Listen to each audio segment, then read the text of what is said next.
Hello, boys and girls. Welcome to our final writing lesson for the week. We are still looking at acrostic poems, so let's get stuck in. All right, our learning intention and our success criteria. Okay, we are recognizing features of acrostic poems and building on background knowledge of a familiar topic. Okay, our success criteria is that acrostic words have their hidden topic in the first letter of each line that is read vertically, and a success criteria knowing that you can write an acrostic poem on a set topic.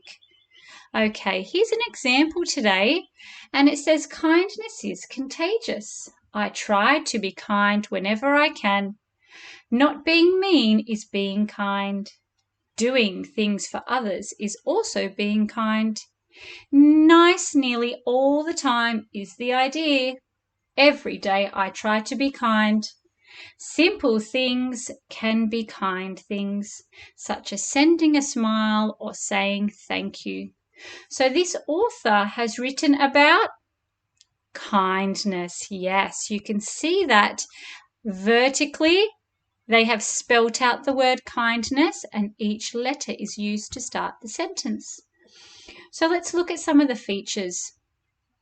Okay, so we know that with acrostic poems, the first letter of each line spells out the poem's theme. And this one's about kindness. You can see that the author has used that first letter to help write their first sentence. Now, you may have seen poems that just have one word in them per letter, per line, but we're in year 1 and year 2. We can be writing whole sentences. Okay, some alliterations in this poem down the bottom here. See how the author has used lots of S words starting with s, s, s. That is alliteration. It is words one after the other starting with the same sound, and that's what good poets do, okay? And we also know that lines can be different lengths in acrostic poems. Okay, our author's purpose for poetry is to entertain. We are trying to entertain our reader today, maybe make them laugh or just give them some enjoyment from our poem. So our topic is parts of a pirate ship. Yes, we are writing about ships today. Okay, now remember, I'm always doing it capital letters when I start my poem, but let's find out a bit more about them. Okay, so on a pirate ship, we've got flags. We have the sail, the big white cloth that help the ship move. We have the masts. We're going to learn about them in a second. We have the rigging, which is all the ropey stuff. We have the stern. And we have the bow. And the gun ports. Okay, these little holes here. So let's find out about the flags.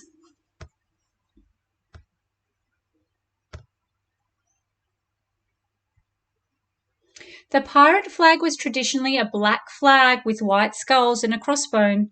It showed other sailors that there were pirates on board. It is known as the Jolly Roger. Sometimes pirates would fly a different flag to get close to other ships so they didn't scare them away, and then they'd change it to the Jolly Roger when they were close enough to attack. Okay, let's learn about rigging.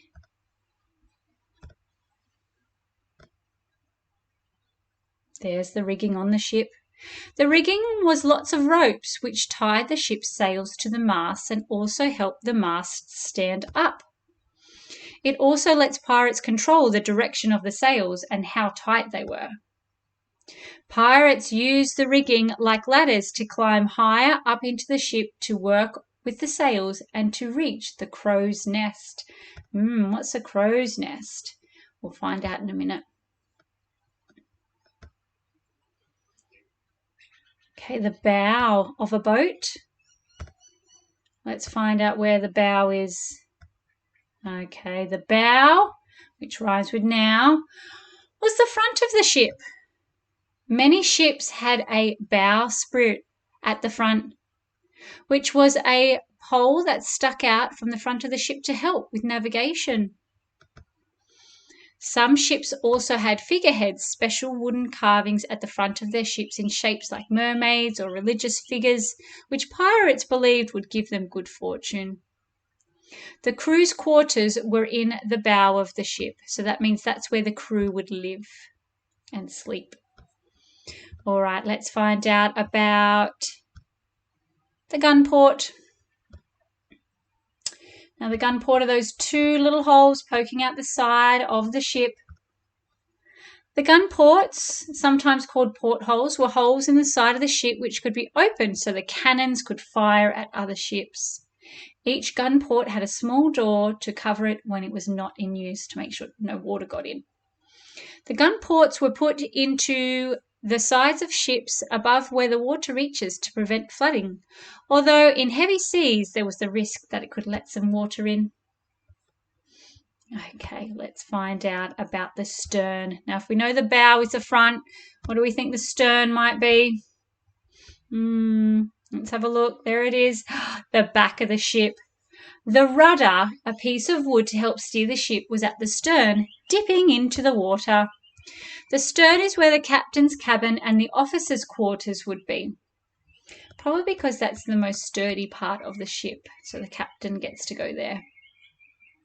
Above the captain's quarters would be known as the highest deck on the ship, known as the pop deck. Okay, let's learn about masts.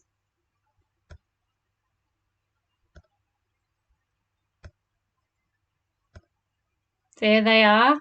The masts are the tall wooden poles that stood up on the decks, on the ship's deck.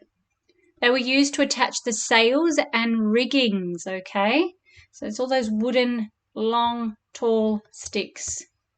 Some large ships had platforms at the top of the mast called a crow's nest, which pirates could use to look out over the long distances. So pirates could climb up there and they could look out, land ahoy, they might say.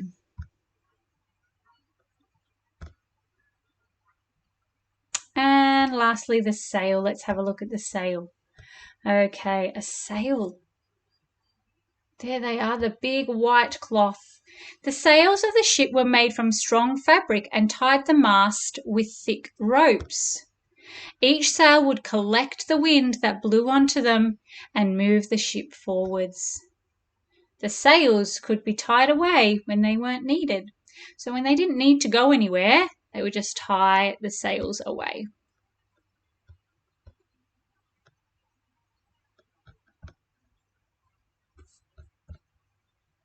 Oops, I've got to go back. Back we go.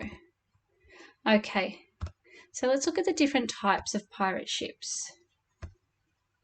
There were different types of ships used by pirates and each were useful in their own way. Some of these ships were a brigantine,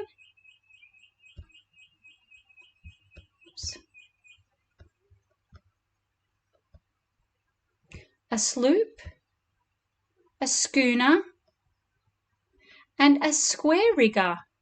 They were the different types of ships. Okay, our turn. We are going to write our acrostic poem.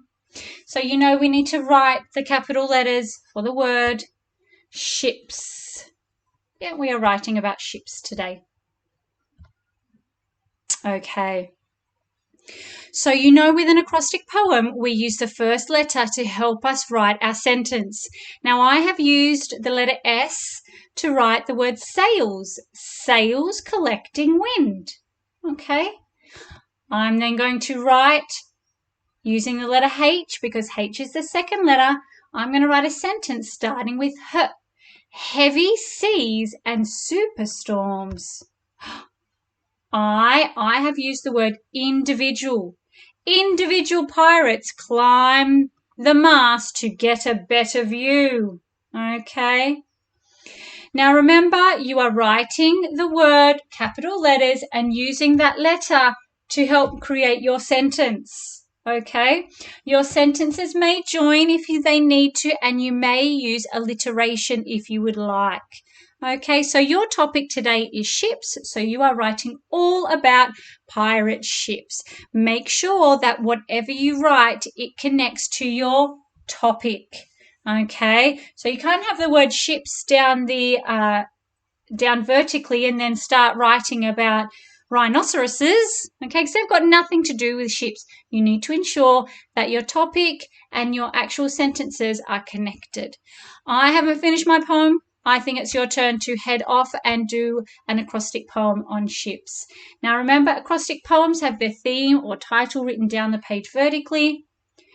The letters are written in capitals. Each line starts with the letter of the theme word. Okay. And acrostic poems sometimes use poetic devices. Looking forward to seeing your fabulous writing, boys and girls.